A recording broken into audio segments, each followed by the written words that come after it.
Hey, good evening, Pahrump. I'm Dr. Michael Reiner and my partner, Dr. Christensen. How are you doing? Good evening, Pahrump. Yeah, tonight we're back doing the show together. I've been gone for, well, in between taking a week off and then going to Beatty to do medicine up there and trying to do telemedicine back here. Just the schedule was kind of messed up for me, and I really had a hard time making the show, except for that brief 30-minute appearance, and I was sick with that summertime cold, and I got over that. But anyway, we're back. You were so down, you led me to believe you had the Junta virus, Doc. The Junta virus? Oh God, that thing is dangerous. Zika. Zika, yeah, yeah. No, I didn't get. There aren't many mosquitoes up here, thank God. No. Sandy and water, but I did come from Houston, where everybody's worried about it. But and in fact, I was listening to a show last night on Fox News when I was driving on there, talking about Zika virus and developing a vaccine for it and things of that nature. And it's not that dangerous of a virus, but because what's happened is when they showed that microcephaly of that one infected baby, that caused this huge uproar, and now the media has gotten behind it. So, and we have Ray calling. Ray, good to hear from you. Hey, Ray. Yeah, Ray the Flagman here. Were you saying that you mean the smaller head on the baby was just an aberration for one, or is it common?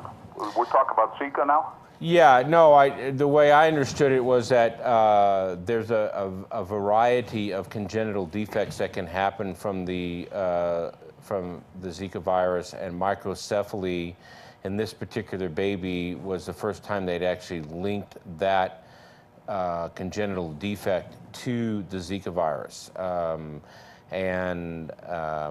So that might be one of the constellation of any type of defects that may be developed. But I don't know it in depth, but because that was the poster child for the Zika virus, that's why it got so much media attention, and that's why there's been such a push from President Obama and the sorts to raise money for the Zika virus. But the basic thing is that you really have to, the fact is that the host of the Zika virus is the reason it is so dangerous, because it's I don't know, what is it, the particular mosquito that carries it is a very fastidious. It will bite anybody. It can live in a house. It is the quintessential mosquito. It basically is the workhorse of the mosquito family. So it can live in houses. It's just a very its eggs can last a year. So it's a very hard mosquito to eradicate, but it can be done, and that's the best way to control the virus. So there may be other abnormalities to babies born, not necessarily the smaller head.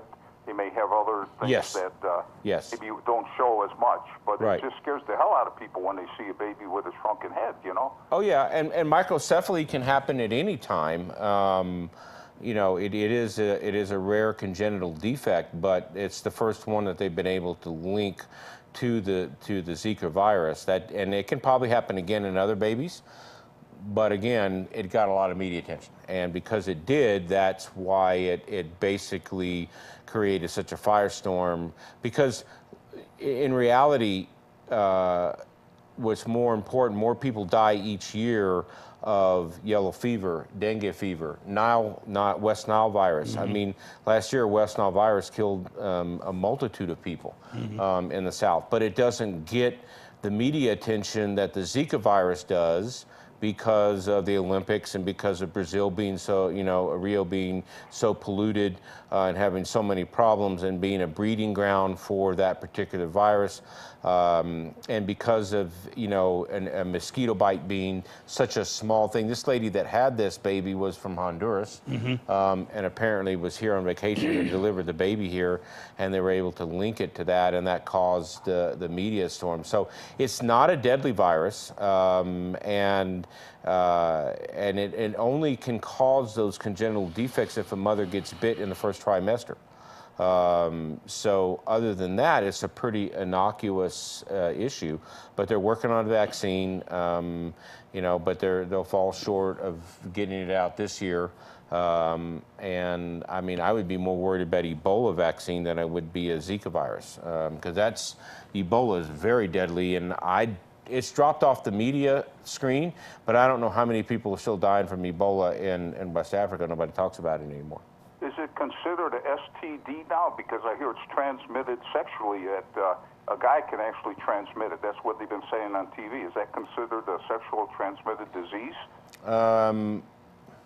You know, I did hear some reference to men being, you know, carrying a virus, and it may be whether or not it's actually transmitted. You know, with any virus, Ray, there is a period of infectivity where you have a viral load, and the body will eventually take care of the virus itself. So if we use HIV as a model, if you get indoctrinated to HIV, there's almost no viral titers. And then what happens is you get this huge viral load, and it disseminates all through your body. So it gets in your semen, your saliva, it gets every place, okay? It just doesn't last long in air. So if you spit and you have it in your virus because you're teeming with virus particles, then what ends up happening in that particular case, it doesn't last very long. But in blood or bodily fluids, then, you know, so if someone in the early infectious stage, that's why that's why HIV was spreading so rapidly, is because people were ill with it. They would recover from this retroviral infection, and then in that first 6 months, they would have high viral titers until their body could lower the virus titer.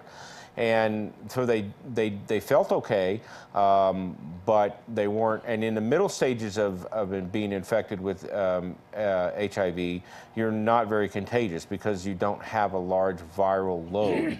And without a large viral load, the chance for infectivity becomes reduced. Well, the same thing would happen with Zika. So if a male were to be bit with the Zika virus, and the virus was fulminating and replicating in his body before your own immune system can control it, and he would inseminate a female, it's possible that he could spread that virus that way. At least that's the way I would interpret it.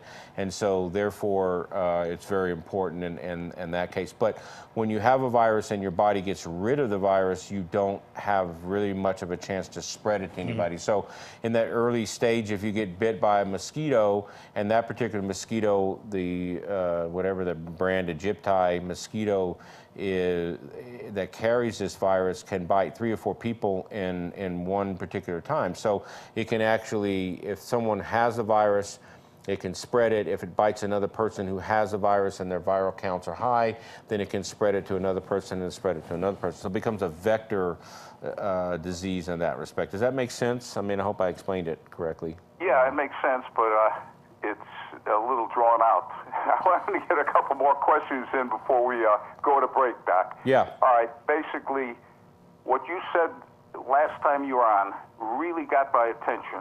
And I don't know if it's anecdotal or what, but you were saying about a nurse on a boat saving her whole family through enemas. Yeah.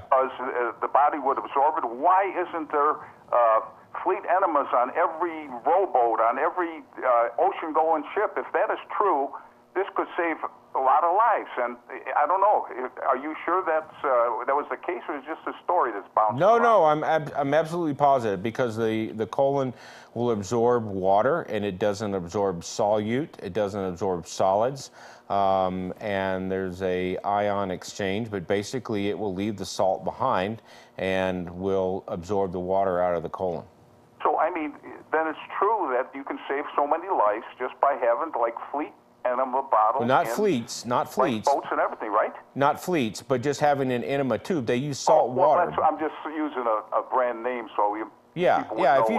If you had a hose and you could put it up your rear end and pump water into it, you could absorb the water that way and hold it in there. Then you would basically absorb the water and leave every other substance behind that was in that. Well, you ought to go out and patent something like that, and you'll be a trillionaire in no time. Well, all it takes is a hose. I mean, that's what the... Yeah, but you do a little something different to the hose, you know, and then you can put a patent on it. Yeah. All right, I got a couple more questions, but I'll call them in later. One thing I want to point out, when you get someone, I had a TV show, Louie and the Flagman, for quite a while on a couple of stations out here, and we found that sometimes the phone calls would just go on and on, like this one is going on and on. You have to have the courage to tell people, look, we got to get on that with somebody else, answer the questions, because there were a couple of shows where like 40 minutes were burnt up with one phone call. Yeah, I know Marvin was well, okay, you mentioned a name I didn't, but yeah. I mean, that's what you got to do. You got to say, you know, we're going to break, you know. Yeah. Well, speaking of that, we do have to go to break, so we'll be right back. Hang on, okay?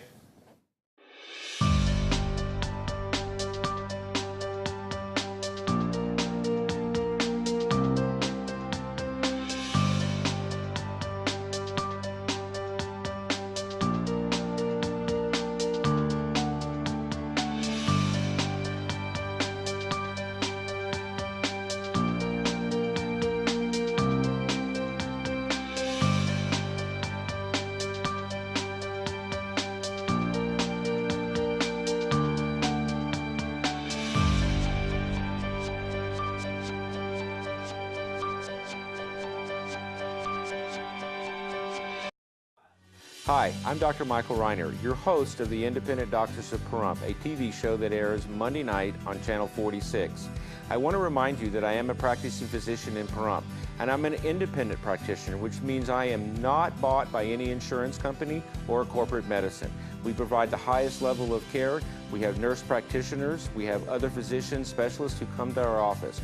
Please come visit me. I'm at 1316 East Calvada here in the heart of Pahrump. Thank you.